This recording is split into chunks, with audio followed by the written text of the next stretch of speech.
بسم اللہ الرحمن الرحیم۔ السلام علیکم۔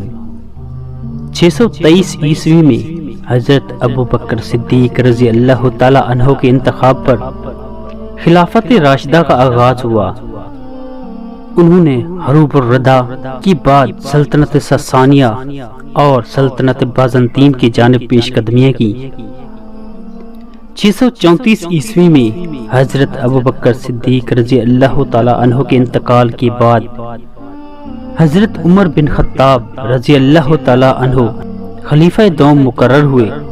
حضرت عمر رضی اللہ تعالی عنہ نے ساسانیوں سے عراق، بین النہرین، ایران کے علاقے اور رومیوں سے مصر، فلسطین، سوریہ اور آرمینیا کے علاقے لے کر اسلامی سلطنت میں داخل کیے اور عملی طور پر دو بڑی سلطنتوں کا خاتمہ ہوا۔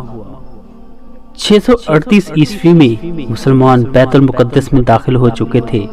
644 عیسوی میں حضرت عمر رضی اللہ تعالی عنہ کی شہادت کے بعد حضرت عثمان رضی اللہ تعالی عنہ خلیفہ سوم منتخب ہوئے اور 652 عیسوی تک اسلامی خلافت مغرب کی حدود جزیرۃ الاندلس میں پہنچ گئی۔ حضرت عثمان رضی اللہ تعالی عنہ کی شہادت کے بعد خلیفہ چہاروں حضرت علی رضی اللہ تعالی عنہ خلیفہ مقرر ہوئے۔ 656 عیسوی تا 661 عیسوی حضرت علی کی شہادت کے بعد حضرت حسن رضی اللہ تعالی عنہ خلیفہ منتخب کیے گئے۔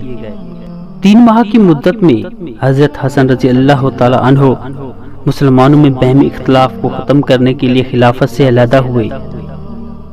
اگلا خلیفہ امیر معاویہ بن ابو سفیان کو مقرر کیا گیا۔